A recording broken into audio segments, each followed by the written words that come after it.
Hello guys, आज मैं आपको पढ़ाऊंगा हेडिंग्स एंड पैराग्राफ्स। तो टाइम को बर्बाद किए बगैर जल्दी से शुरू करते हैं।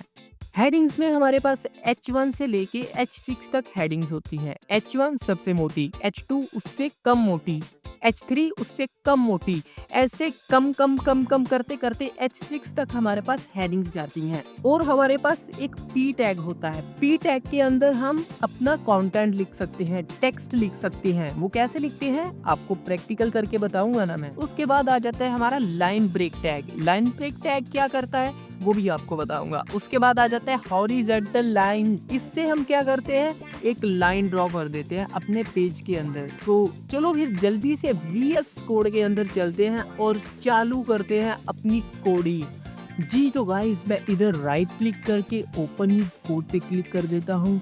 मेरे पास मेरा VS कोड ओपन हो गया है। अब मैं इधर लिखूंगा T स्टैंड फॉर पैराग्राफ और H stand for heading, ph.html। ठीक है, तो मैंने ऐसा अपनी फाइल का नाम रखा, आप जैसा मर्जी रख सकते हैं।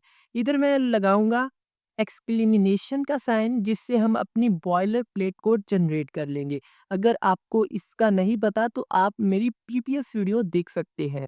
ठीक है, तो मैं टाइटल दे देता हूँ अपनी वेबसाइट को माई वेब ही रहने देते हैं। सो माई वेब मैंने टाइटल दे दिया। सबसे पहले हमारे पास क्या था, हेडिंग। तो मैंने H1 लिखा और इंटर प्रेस कर दिया। मेरे पास H1 का मुकम्मल टैग बन गया। बस मैंने इसके अंदर अपनी हेडिंग डालनी है, जो भी मैं टेक्स्ट लिखना चाहता हूँ। तो मैं लिख देता हूँ फर्स्ट हेडिंग। तो मैंने इसमें लिख दिया फर्स्ट हेडिंग। अब मैं लिखने लगा हूँ H2 और इसके अंदर मैं लिख देता हूँ सेकेंड। ठीक है, उसके बाद मैं H3 लिख देता हूँ। मैं इंटर कर देता हूँ और मैं लिख देता हूँ थर्ड हेडिंग। ठीक है, मैं आपको रिजल्ट दिखाऊंगा, पहले आप देखें मैं कर क्या रहा हूँ। उसके बाद मैं लिख देता हूँ H4 और इसके अंदर मैं लिख देता हूँ फोर्थ हेडिंग, फोर। ठीक है, और इसके बाद मैं लिख देता हूँ H5। सही है, इसके अंदर मैं लिख देता हूँ फिफ्थ हेडिंग। ठीक है, उसके बाद H6 और इंटर, देन मैं लिख देता हूँ सिक्स्थ हेडिंग। क्लियर है? देखो यार, मैंने क्या किया, H1 से लेके H6 तक ऑल हेडिंग्स लिखती हैं। और अब मैं इनको ब्राउज़र पे लॉन्च करना चाहता हूँ, तो मैं क्या करूँगा, F5 की प्रेस कर दूँगा। मुझसे पूछ रहा है कि आप कौन से वेब ब्राउज़र पे लॉन्च करना चाहते हैं, मैं क्रोम सेलेक्ट कर दूँगा। एज भी कर सकता हूँ, बट मैं क्रोम के साथ जाऊँगा। सो ये देखो, मेरे पास मेरी फर्स्ट हेडिंग सबसे मोटी है। उसके बाद सेकंड हेडिंग इससे कम मोटी है फर्स्ट वाली के कंपैरिजन में। उसके बाद थर्ड हेडिंग देख लें, फोर्थ देख लें, फिफ्थ देख लें एंड सिक्स्थ हेडिंग देख लें, आपके सामने है। मेरी वेबसाइट का नाम क्या है, माई वेब। क्लियर है? क्लियर है गाइस? सो ये तो आपको समझ लग गई कि हमने हेडिंग्स कैसे लिखनी है। क्लियर है? अब हम पैराग्राफ लिखेंगे। तो इसको मैं कमेंट कर देता हूँ। कमेंटिंग मैंने आपको बताई थी ना, सिलेक्ट करके control plus forward slash press करनी है, तो आपका ये कमेंट हो जाएगा। क्लियर है? अब इसको अनकमेंट करना है, तो मैं फिर से क्या करूँगा, कंट्रोल प्लस फॉरवर्ड स्लैश, तो ये अनकमेंट हो जाएगा। अब चलो अनकमेंट ही रहने दे। मैं इधर लिखने लगा हूँ P स्टैंड फॉर पैराग्राफ। और P के अंदर मैं लिखने लगा हूँ लोरिन। अब हम लोरिन के आगे जितने भी वर्ड डाले ना, फॉर एग्जांपल मुझे 20 वर्ड चाहिए, तो मैंने लोरिन 20 लिखा, तो मुझे 20 वर्ड ऑटोमेटिकली मिल जाएंगे। अब मैंने इसको फॉर्मेट करना है, यानी कि मुझे ये कर्सर नज़र आ रहा है ना, मैं चाहता हूँ कि ये मेरा नीचे आ जाए टेक्स्ट। तो मैं राइट क्लिक करूँगा और फॉर्मेट डॉक्यूमेंट पे क्लिक कर दूंगा। तो ये देखो, मुझे मेरा पैराग्राफ नज़र आने लग गया, मुझे मेरा टैग नज़र आने लग गया। 2 लाइन्स के अंदर डिवाइड हो गया ये। क्लियर है? क्लियर है जनाब? ओके। अब मैं इसको क्या करने लगा हूँ, ब्राउज़र पे लेके जाने लगा हूँ। सो मैं ब्राउज़र पे आया।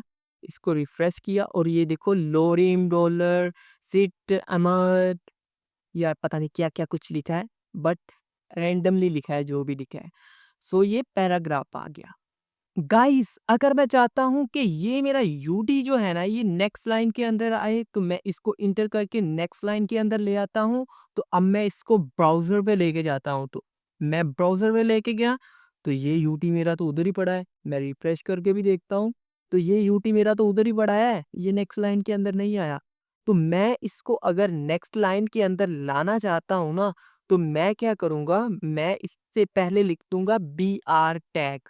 देखिए बीआर टैग एक ओपन टैग है HTML5 के अंदर, ये इसको ऐसे लिखते हैं बीआर टैग को ओपन टैग करके। क्लियर है?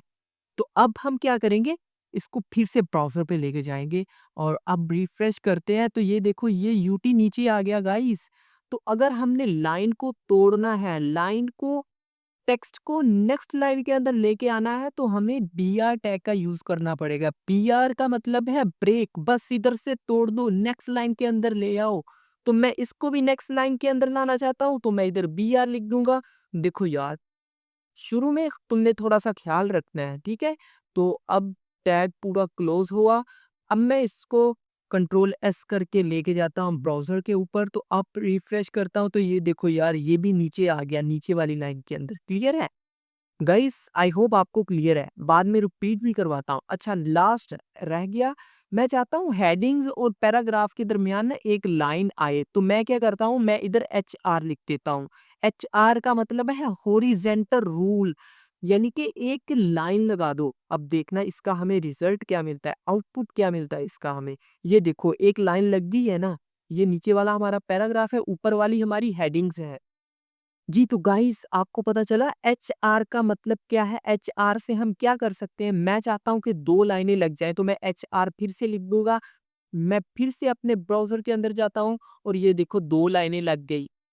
जी, तो गाइज़ आज हमने हेडिंग्स एंड पैराग्राफ बनाने सीख लिए। H1 से लेके H6 तक हमने हेडिंग्स बनाई, पैराग्राफ बनाया, लाइन को तोड़ते कैसे हैं वो बनाया और एक लाइन हम कैसे ड्रॉ कर सकते हैं। एक नहीं 1000 लाइन भी लगा सकते हैं, बस आपको HR लिखना पड़ेगा हर बार।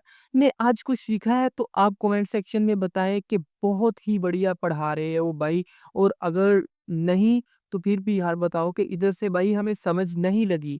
सो गाइस लाइक करो यार, सब्सक्राइब करो चैनल को, सब्सक्राइब की बहुत ज़्यादा ज़रूरत है। नेक्स्ट वीडियो के अंदर मिलेंगे। ओके, अल्लाह हाफ़िज़।